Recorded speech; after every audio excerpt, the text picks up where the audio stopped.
قرآنی اثر انگیزی پر اہل خانہ مشرف باسلام۔ ہمارے ملک پاکستان کے صوبہ سندھ میں ایک ہندو گھرانے کے اسلام لانے کا ایک عجیب واقعہ پیش آیا۔ ایک جوان کا تعلق ہندو گھرانے سے تھا، اسے کینسر کا مرض لاحق ہوا۔ ڈاکٹروں نے لا علاج قرار دے کر ہاسپٹل سے گھر بھیج دیا۔ اس کی عمر 40-42 سال تھی۔ وہ گھر آ کر بڑا اداس اور پریشان رہنے لگا۔ اسے رہ رہ کر یہ خیال آتا کہ میں تو بس چند دنوں کے بعد مر جاؤں گا۔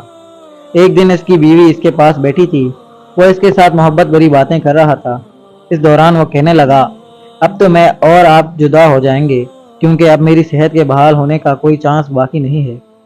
بیوی نے کہا، اگر آپ میرے ساتھ وعدہ کریں کہ میں جو بھی کہوں گی آپ میری بات مانیں گے، تو اس شرط پر میں آپ کو ایک چیز پلاتی ہوں، آپ بالکل صحت مند ہو جائیں گے۔ اس نے جواب دیا، جب ہاسپٹل میں میرے علاج کے لیے دوائیاں نہیں تھی تو آپ کے پاس کون سی چیز آ گئی ہے؟ وہ کہنے لگی، کیا آپ کو مجھ سے محبت ہے؟ اس نے کہا، جی ہاں، بہت محبت ہے۔ بیوی نے کہا، اگر آپ کو مجھ سے واقعی محبت ہے تو پھر وعدہ کریں، آپ بالکل ٹھیک ہو جائیں گے، پھر ہم اکٹھے لمبی زندگی گزاریں گے۔ بس آپ وعدہ کریں کہ جو بات میں کہوں گی آپ ضرور مانیں گے۔ اس نے کہا، میں تو آپ کی باتیں ویسے ہی مانتا ہوں۔ پہلے زمانے میں تو جانور کو رسی ڈال کر پیچھے لے کر چلتے تھے، لیکن آج کل کے نوجوان ایسے سیدھائے ہوئے ہیں کہ ویسے ہی پیچھے چل رہے ہوتے ہیں۔ خیر، میاں نے وعدہ کر لیا کہ آپ جو بات کہیں گی میں مان لوں گا۔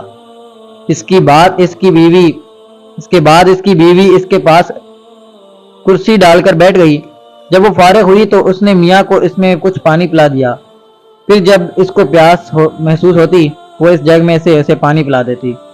اللہ کی شان دیکھیے کہ اس نے ابھی چند دن ہی وہ پانی پیا تھا کہ وہ اپنے آپ صحت مند محسوس کرنے لگا۔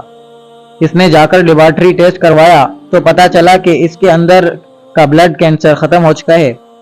اس کو یقین نہ آیا۔ جب اس نے ساری صورتحال اپنی بیوی کو بتائی تو اس نے کہا کہ کسی دوسری لیبارٹری سے چیک کروا لیں۔ چنانچہ وہ دوسری لیبارٹری میں چلا گیا۔ وہاں سے بھی یہی رپورٹ ملی کہ بلڈ کینسر ختم ہو چکا ہے۔ وہ بڑا حیران ہوا۔ جب وہ دوسری رپورٹ لے کر گھر آیا تو بیوی سے کہنے لگا، میری بیماری تو واقعی ختم ہو چکی ہے اور میں اپنے آپ کو بہتر محسوس کر رہا ہوں، مگر سچ سچ بتائیں کہ آپ یہ معاملہ کیا ہے؟ یہ بیوی کہنے لگی، پہلے تو آپ وعدہ پورا کریں جو میرے ساتھ کیا تھا، پھر بتاؤں گی۔ اس نے کہا، ٹھیک ہے، آپ مطالبہ کریں، آپ جو بات بھی کہیں گی میں پوری کروں گا۔ وہ کہنے لگی، آپ کلمہ پڑھ کر مسلمان بن جائیں۔ جب اس کی بیوی نے یہ کہا تو ہندو جوان حیران رہ گیا۔ وہ اس کے چہرے کی طرف غور سے دیکھ کر بولا، آپ کیا کہہ رہی ہیں؟ بیوی نے کہا، میں آپ کی بیوی ہوں، اب آپ کو صحت مل چکی ہے، آپ نے مجھ سے وعدہ کیا ہوا ہے، لہذا اب آپ اپنا وعدہ نبھائیں اور کلمہ پڑھ کر مسلمان ہو جائیں۔ اس نے کہا، میں تو یہ تصور بھی نہیں کر سکتا تھا کہ آپ مجھ سے یہ کہیں گی۔ بیوی نے کہا، جی آپ کی بات بالکل ٹھیک ہے، لیکن اب جو کہہ دیا ہے وہ پورا کریں۔ اس نے پوچھا، کیا آپ مسلمان ہیں؟ بیوی کہنے لگی، ہاں میں مسلمان ہوں۔ اس نے کہا، تمہارا باپ تو اتنا پکا ہندو ہے کہ وہ تو اوروں کو بھی ہندو بناتا ہے، اگر اسے آپ کے بارے میں پتا چل گیا تو وہ آپ کا گلا کاٹ دے گا۔ تم ایسے گھر کی لڑکی ہو، پھر تم کیسے مسلمان بن گئی؟ بیوی نے کہا، یہ لمبی کہانی ہے، پھر سناؤں گی، آپ پہلے کلمہ پڑھیں اور مسلمان بن جائیں۔ میاں اب اچھی طرح قابو میں آ چکا تھا، اس لیے اسے کلمہ پڑھنا ہی تھا۔ الحمدللہ وہ مسلمان بن گیا۔ اس کے بعد اس نے بیوی سے کہا کہ اب بتاؤ کہ اصل معاملہ ہوا کیا تھا۔ اب اس نے اسے یہ کہانی سنائی، جواب میں سنا رہا ہوں۔ بیوی نے کہا کہ جب میں چھوٹی عمر میں اسکول پڑھتی تھی اس وقت میری کلاس میں ایک مسلمان لڑکی بھی تھی۔ وہ میری سہیلی بن گئی۔ وہ ہمارے پڑوس میں ہی رہتی تھی۔ میں شام کے وقت اس کے گھر کھیلنے کے لیے جاتی تھی۔ اس کے والدہ مسلمان بچوں کو قرآن پڑھاتی تھی۔ میری سہیلی بھی اپنی والدہ سے قرآن مجید پڑھتی تھی۔ چونکہ وہ میری سہیلی تھی، اس لیے جب وہ اپنا سبق یاد کرتی تو میں بھی اس کے پاس بیٹھ جاتی تھی۔ میں بھی ذہین تھی، اسے بھی سبق یاد ہو جاتا اور مجھے بھی اس کا سبق یاد ہو جاتا۔ جب وہ اپنی امی کو سناتی تو میں بھی اس سے کہتی کہ خالہ میں بھی سناتی ہوں۔ اس طرح وہ مجھ سے بھی سبق سن لیتی تھی۔ جب خالہ نے چند دنوں میں میرا شوق دیکھا تو انہوں نے مجھے مشورہ دیا کہ بیٹی تم روزانہ ہی تو آتی ہو، تم بھی اس کے ساتھ ساتھ روزانہ یاد کرتی ہو۔ چونکہ میری کلاس فیلو تھی اس لیے میں نے کہا، جی ٹھیک ہے۔ جب میں نے یہ کہا تو خالہ کہنے لگی، بیٹی یہ کسی کو نہ بتانا۔ میں نے کہا جی میں کسی کو نہیں بتاؤں گی۔ اس طرح میں 2 سال تک ان کے گھر جاتی رہی اور سبق بھی پڑھتی رہی۔ جس طرح ان کی بیٹی نے ناظرہ قرآن پاک مکمل کیا، اسی طرح میں نے بھی اس کے ساتھ قرآن پاک مکمل کر لیا۔ میں نے جب قرآن پاک مکمل پڑھ لیا تو میں نے خالہ سے کہا باقی بچے تو گھر میں پڑھتے ہیں لیکن میں تو گھر میں نہیں پڑھ سکتی۔ انہوں نے کہا قرآن مجید میں علم نشرہ ایک صورت ہے، یہ صورت پڑھ کر اگر کسی مریض پر دم کریں یا پانی پر دم کر کے اسے پلا دیں تو اس کو صحت مل جاتی ہے۔ یہ عمل مجھے کسی بزرگ نے بتایا تھا، اب یہی عمل میں آپ کو بتا رہی ہوں۔ اسے یاد رکھنا، یہ کبھی نہ کبھی تیرے کام آئے گا۔ وہ مجھے اس قسم کے باتیں سناتی رہتی تھی۔ جب میں جوان ہوئی اور میری شادی ہونے لگی تو چند دن پہلے میں ان کے پاس گئی اور ان کے پاس بیٹھ کر بہت روئی۔ میں نے کہا خالہ آپ کی بیٹی میری سہیلی تھی، اس کی وجہ سے میں آپ کے گھر میں آیا کرتی تھی، اسی بہانے سے میں نے قرآن پاک بھی پڑھ لیا تھا اور آپ نے مجھے کلمہ بھی پڑھا دیا تھا۔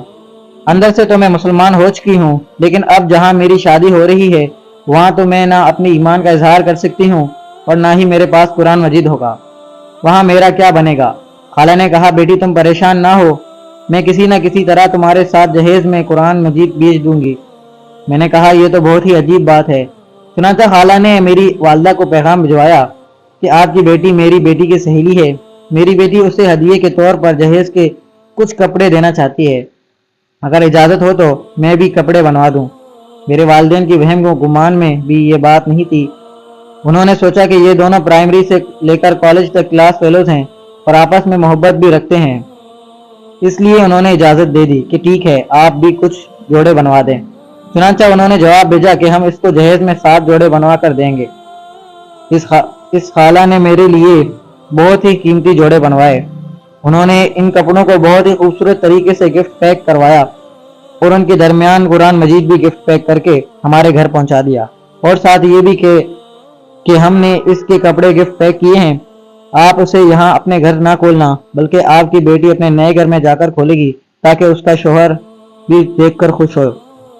میرے والدین کو ان کی یہ بات بہت اچھی لگی، چنانچہ انہوں نے بھی یہ کہا کہ گفٹ پیک واقعی بہت خوبصورت ہے، بہتر یہی ہوگا کہ دلہن اسے اپنے گھر میں جا کر ہی کھولے۔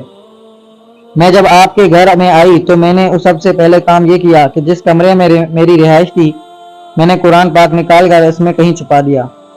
جب آپ روزانہ دفتر چلے جاتے تو میں پیچھے قرآن پاک کھول کر پڑھ لیتی، اور جب آپ کے واپس آنے کا وقت قریب ہوتا تو میں اسے اسی طرح چھپا دیتی تاکہ آپ اس کو دیکھ نہ لیں۔ زندگی کے اتنے سال میں نے آپ سے ایمان چھپائے رکھا، بالآخر آپ بیمار ہو گئے اور دوائیوں نے کام نہ کیا۔ میرے دل میں پکا یقین تھا کہ جہاں دوائیاں کام نہیں آتی وہاں اللہ کا کلام کام آ جاتا ہے۔